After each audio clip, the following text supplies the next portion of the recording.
Paramashivoham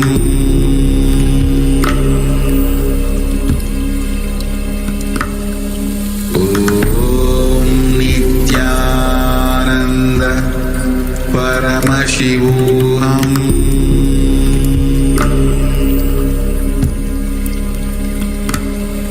Om Nityananda Paramashivoham Om Nityananda Paramashivoham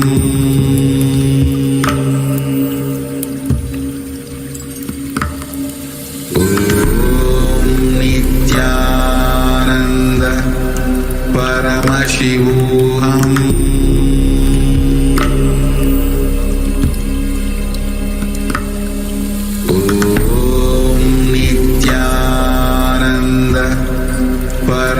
Paramashivoham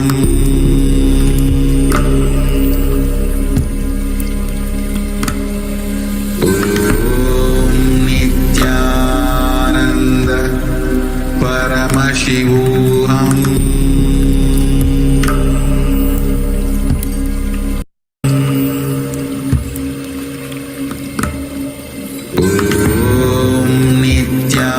Nityananda Paramashivoham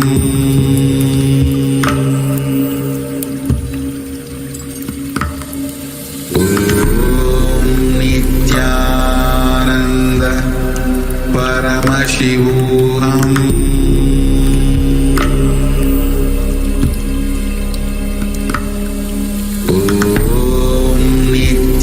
Nityananda Paramashivoham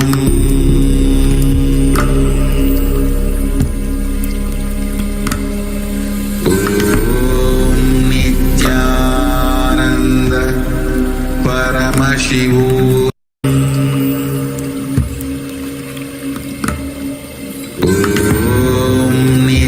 Nityananda Paramashivoham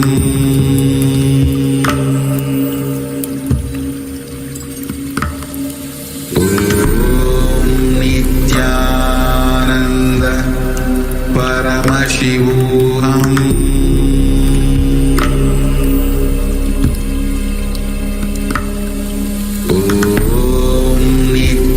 Nityananda Paramashivoham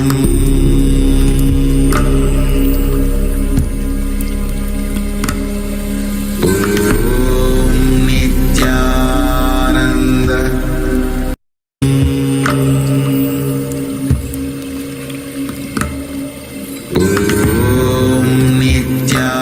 Nityananda Paramashivoham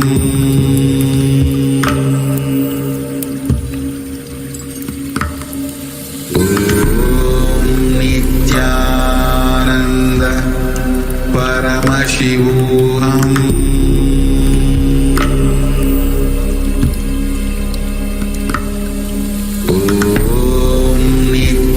Nityananda Paramashivoham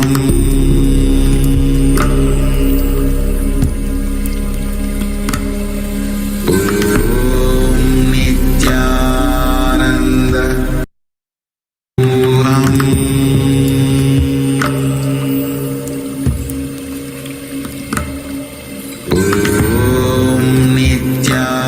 Nityananda Paramashivoham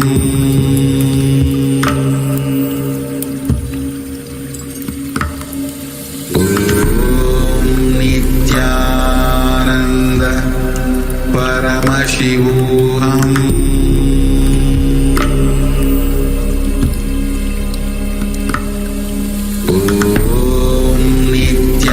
Nityananda Paramashivoham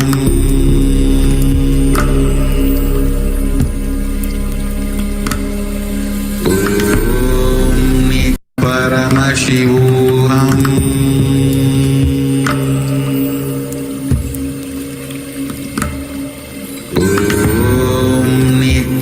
Nityananda Paramashivoham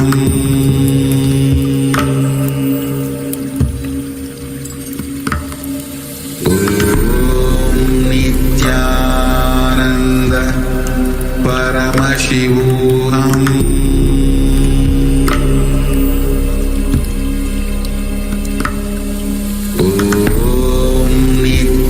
Nityananda Paramashivoham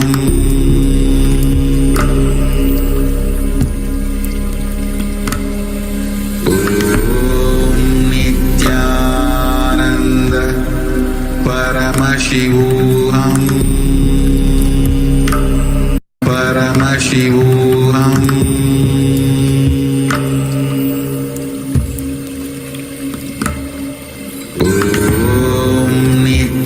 Nityananda Paramashivoham